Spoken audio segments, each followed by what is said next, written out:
$130,000 in cash collected was what we made over the last 10 months.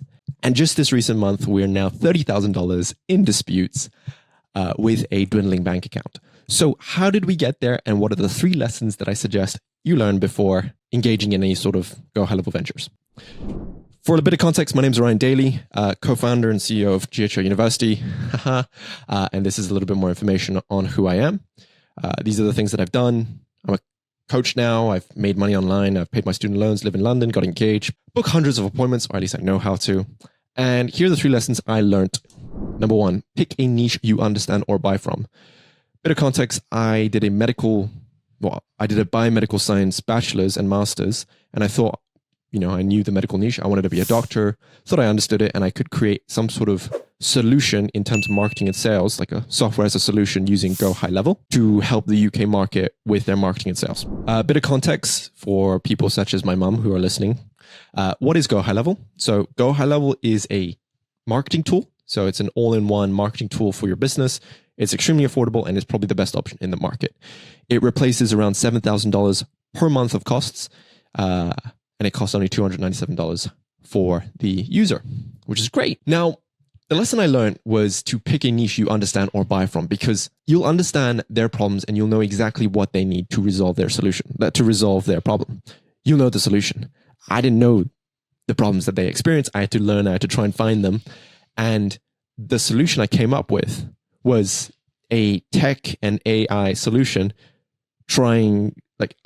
it was a tech solution to tech illiterate people.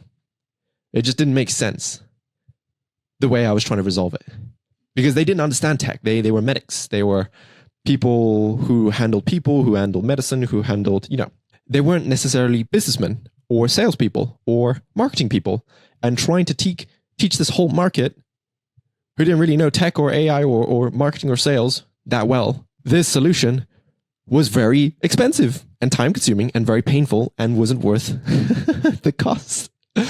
And ultimately that made me realize if I was trying to sell like a do-it-yourself solution or done-with-you solution, it wasn't going to work. So I transitioned into done-for-you. But I later realized, oh wait, that costs a lot of money, requires a lot of expertise, and takes a lot of time. And I didn't want to build a huge team. I had a mentor who made over $2 million per year. He had like 50 staff members. I'm like, I don't want 50 staff members. I don't want to be, he told me 1 month he had to pay out $70,000 worth of expenses. And this is just human expenses, not the resources, not the time invested for himself, not his salary. This was just his team. And I didn't want to do that.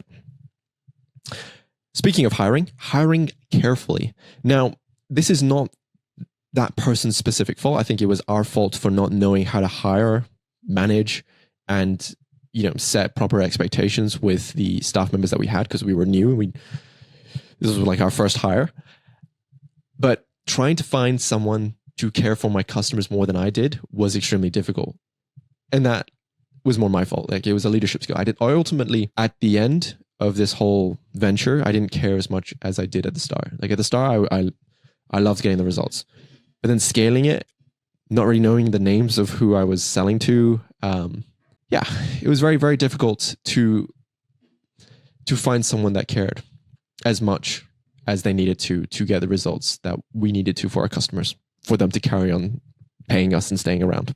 In addition to that, cost of communication overhead. Like, when you get a bigger team, like, you think that hiring more people equates to better results, which it didn't, because we had to communicate more, we had to train more. And in fact, the new customers that we got, we gave to our new staff members to train on, which was a huge mistake because it took longer to get them more results.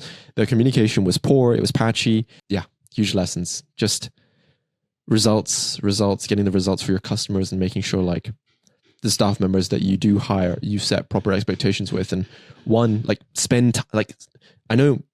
I wish I spent more time vetting and more time interviewing people, because we spent a lot of money, a lot of time on people that would have been better for different roles and different jobs.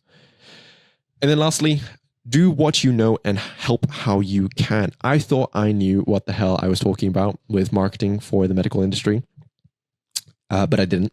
I never, I learned a lot of YouTube courses which was cool.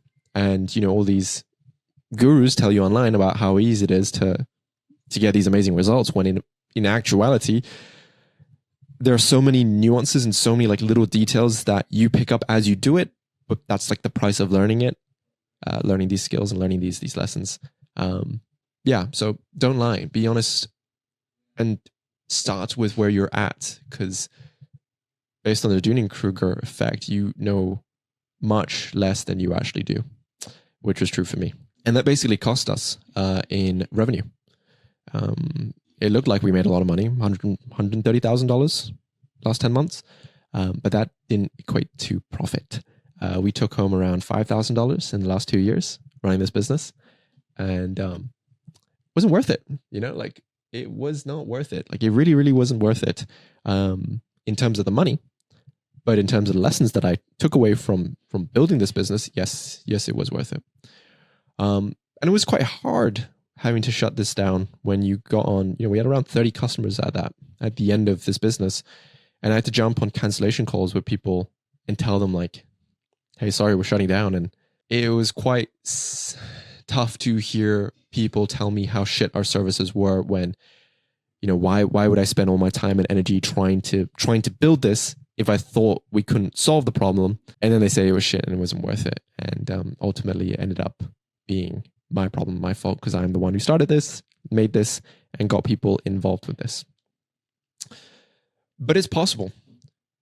And meeting these amazing people. So we went to a event in the US. I don't know if you recognize any of these people. These are pretty infamous people in the GoHighLevel universe. So these are the founders of GoHighLevel. Another, if you know them, you know them. Amazing marketers who get incredible results for their customers. And just seeing these people, this is my mentor, Brad, and like seeing them and knowing them that they're real human and that they get results for their customers, it just shows like it's actually possible. And I want to give away like one final bonus lesson that I learned, which was the alignment of core values and goals. In the space of 3 days, we went on like a business intensive trip in the US in September of 2024. And in the space of 3 days, we deep dived into who you are, what you do, because we were about to launch a new coaching venture for medics. We were about to partner up with one of our customers, and we realized throughout those discussions, like, okay, this is where's the direction that we wanted to go. Who are we? Like, what are we trying to do? What are our strengths? Are we playing to our strengths? Do we know what we're doing? And we realized, me and my co-founder, that we weren't. Maybe the medical niche wasn't the way we wanted to go. We weren't that good at medical marketing, but we were good at GoHighLevel. We knew how to use the software, and we, for the customers who worked with us personally prior to us outsourcing it and getting other like employees and whatnot, they were happy.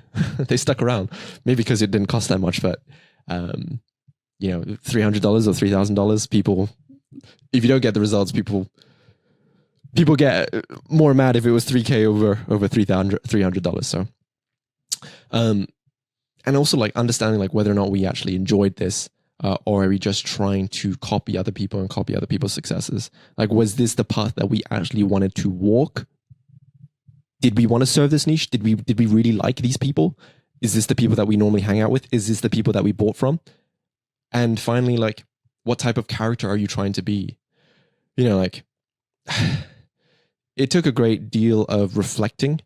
But once the reflection was done, the decisions that I made after that point were clear. I had to shut it down because I wasn't going the direction that I best suited me and best suited the customers I was serving and best suited the employees that I've employed. I decided then and there that I wanted to propose to my partner of 5 years. So I realized on Friday that, as part of my core values, this is the type of person that I want to be. And my partner, she's the one who's lifted me up. She's also the co-founder of the business that we had. And like, that's the person I want to be with the rest of my life. And on Friday, I decided. On Saturday, I proposed. So that was fun. And, even though this GoHighLevel business didn't work out, the people that I met along the way just made it so worthwhile. And, you know, we're not done. This is more of a transition. In fact, we've actually partnered and had a second idea. So we weren't even all in on this initial first 2 years. We weren't all in. This was more of like a side hustle. We've now come up with a new solution, a new product that can solve an actual problem, and it is going quite well. And one final lesson that I wanted to take away as well was mentors. Really, truly finding mentors that know what the hell they're doing and are, you know, if you're open to being coached by them, like you go get coached by them,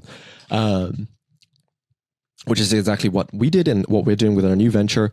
We have ambitions of hitting $500,000 per month, which sounds crazy. But the mentors that we're working with, guess what? They're making $500 or roughly $500,000 per month already. Come along to this journey over the next few years or few months. I should say a few months, we'll be documenting the journey on how we also get to $500,000 per month. And check in the links in the description or in the comments or in the, you know, in the next few videos, you'll be able to see our journey and we'll be documenting it. And we'd love to have you on the way. And in fact, as a quick teaser, we're already on a good start. It took us a year to get to nearly $10,000 per month. We did it in about 2 weeks with this new venture. So the lessons I learned from the first business that I had translated into the second business, and we are able to get to the results a lot faster than we initially did. So thank you very much for watching. I hope this was helpful and I hope this was engaging. Don't make the same mistakes that I did, or if you are going to, make them a lot faster than I did. Find out who you really want to be. To do what you know.